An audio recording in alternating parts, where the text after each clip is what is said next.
Bonjour. Avant de démarrer sur le thème de la confiance en soi, j'aimerais que vous puissiez me dire dans vos commentaires sur quel thème vous préféreriez que nous traitions. C'est plus intéressant que si je choisissais moi-même un thème. Et je suppose que pour certains d'entre vous, vous avez des thèmes très particuliers qui vous sont chers et qui seraient pour vous très intéressants de traiter sous l'angle de la socio-ontologie civique. Alors n'hésitez surtout pas à m'écrire et me dire dans vos commentaires ce que vous aimeriez que nous traitions pour la prochaine fois. Eh bien, cette fois-ci, aujourd'hui, nous allons traiter de la confiance. On vous dit de travailler votre confiance en vous, d'adopter des postures, de vous répéter des affirmations le matin, de visualiser votre succès. Et pourtant, dès que les circonstances changent, dès qu'un regard vous juge ou qu'un projet échoue, tout s'effondre. Posez-vous cette question, que beaucoup ne posent jamais. Et si le problème n'était pas votre confiance, mais si c'était l'endroit où vous la cherchez? Aujourd'hui, la socio-ontologie civique va vous montrer pourquoi la vraie confiance en soi ne se construit pas. Elle émerge. Commençons par une distinction fondamentale. Le développement personnel traite la confiance en soi comme un état psychologique. Quelque chose qu'on construit par des exercices, des habitudes, des thérapies, quelque chose qu'on possède ou qu'on perd. Mais observez ce qui se passe réellement. Vous pouvez passer des années à travailler votre confiance, méditer, vous affirmer, vous entourer de personnes positives, et le jour où votre boss vous critique, devant l'équipe, où votre partenaire remet en question vos choix, ou un projet important échoue, tout s'effondre en quelques secondes. Pourquoi? Parce que cette confiance-là n'était pas ancrée dans quelque chose de réel. Elle était ancrée dans des conditions extérieures, favorables. Et dès que ces conditions changent, elle disparaît.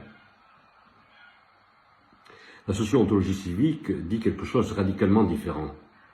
La confiance en soi n'est pas un état psychologique, c'est une conséquence ontologique. Elle émerge naturellement quand vous êtes cause de votre propre vie. Et elle s'effondre quand vous cessez de l'être, quelles que soient les techniques employées. Nous allons passer à notre grille. Rappelez-vous, la transcendance, la fausse immanence, l'immanence réelle.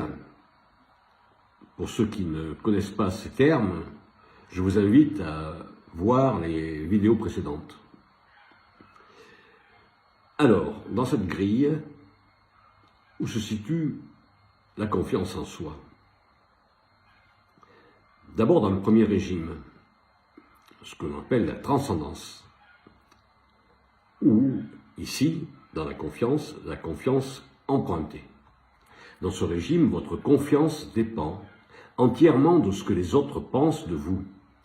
Vous êtes confiant quand on vous félicite, quand on vous reconnaît, quand votre environnement vous valide. Vous doutez dès que ce regard se retire. Observez ce qui structure réellement votre journée. Vous vérifiez combien de likes a reçu votre publication. Vous guettez la réaction de votre chef après une présentation. Vous ajustez votre comportement selon les signaux que vous recevez. Ce n'est pas de la sensibilité, c'est de la dépendance ontologique. Vous avez délégué à l'extérieur la responsabilité de votre propre état intérieur. Ce que nous observons est cette forme de confiance est épuisante parce qu'elle exige une surveillance permanente de l'environnement. Vous ne vous reposez jamais vraiment. Vous êtes toujours en train de lire les signaux, d'ajuster ou d'adapter. Votre confiance suit les événements, elle ne les précède jamais. Le deuxième régime, la fausse immanence. ce que ici nous appelons la confiance de façade. C'est le régime du développement personnel bien rodé. Vous avez travaillé votre image, vous savez comment vous présenter, vous maîtrisez vos émotions en public, vous avez appris à paraître confiant, même quand vous ne l'êtes pas. Le discours dit autonomie et maîtrise de soi, et c'est séduisant parce que ça ressemble à une vraie confiance. Mais observez ce qui se passe quand vous êtes seul, quand personne ne vous regarde, quand il n'y a plus de performance à donner. Est-ce que la confiance est encore là? Souvent non. Parce que cette confiance était construite pour l'extérieur. Elle était une réponse aux attentes du monde, pas une expression de ce que vous êtes vraiment. Et c'est précisément ce que la socio-ontologie civique appelle la fausse immanence. Le discours dit liberté intérieure, la réalité produit une conformité plus sophistiquée. Vous avez appris à vous conformer aux standards de la confiance plutôt qu'à vous vivre comme cause réelle de votre existence. Avez-vous déjà ressenti cette différence entre la confiance que vous affichez et ce que vous ressentez vraiment seul? Dites-le moi en commentaire. Et enfin, le troisième régime, l'immanence réelle. Ici, c'est la confiance qui émerge. Dans ce régime, la confiance n'est pas construite, elle n'est pas performée, elle est le résultat naturel du fait de vivre comme cause réelle de sa propre existence. Observez ce que cela produit concrètement. Quelqu'un en immanence réelle peut recevoir une critique sans s'effondrer, non pas parce qu'il est insensible, mais parce que son ancrage ne dépend pas du regard de celui qui critique. Il peut échouer sans perdre confiance en lui, parce que l'échec est une information, pas une condamnation de son être. Un entrepreneur peut perdre un client sans perdre sa valeur. Un parent peut commettre une erreur sans conclure qu'il est un mauvais parent.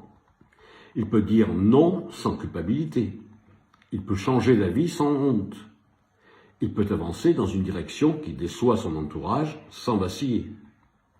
Ce n'est pas de l'arrogance, ce n'est pas de l'indifférence, c'est simplement quelqu'un dont la confiance vient de lui, de ses actes réels, de ses choix assumés, de sa capacité à se vivre comme cause de ce qui arrive dans sa vie.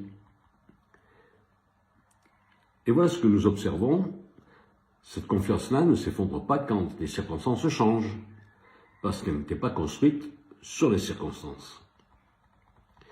Si la confiance individuelle est si fragile dans nos sociétés, c'est parce que nos collectifs produisent massivement de la dépendance ontologique.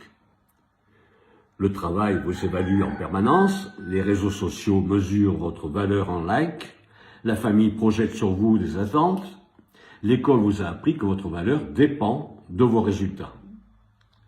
Tous ces systèmes fonctionnent de la même façon, ils placent la source de votre confiance à l'extérieur de vous et ils vous rendent structurellement dépendant d'une validation que vous ne contrôlez pas. Un collectif en immanence réelle fait l'inverse. Il crée les conditions pour que chaque membre se vive comme cause réelle de quelque chose qui compte. Il ne distribue pas de la confiance. Il produit les conditions pour qu'elle émerge. Et c'est précisément ce que la socio-ontologie cherche à mesurer et à construire. Pas des individus plus confiants, des collectifs qui produisent de la causalité réelle. La vraie confiance en soi, en résumé, n'est pas ce qu'on ressent quand tout va bien, c'est ce qui reste quand tout va mal. Et ce qui reste n'a rien à voir avec les techniques, c'est le fait d'être cause, tout simplement, de sa propre vie. Les pratiques de mieux-être proposent des techniques pour construire votre confiance. La socio-ontologie civique propose un diagnostic pour comprendre pourquoi elle s'effondre. Et ce diagnostic dit ceci. Si votre confiance dépend des circonstances, c'est qu'elle n'est pas ancrée dans votre causalité réelle. C'est qu'elle attend encore une permission extérieure pour exister. La confiance en soi n'est pas un travail sur soi, c'est une conséquence de se vivre comme cause. Et vous, dans votre vie quotidienne, votre confiance vient-elle de vous ou attendez-vous de quelqu'un qu'on vous la donne? Dites-le moi aussi en commentaire. La méthode complète, vous pourrez la trouver dans mon livre. Le lien est en description. Et je vous souhaite une excellente semaine et vous dis à vendredi prochain.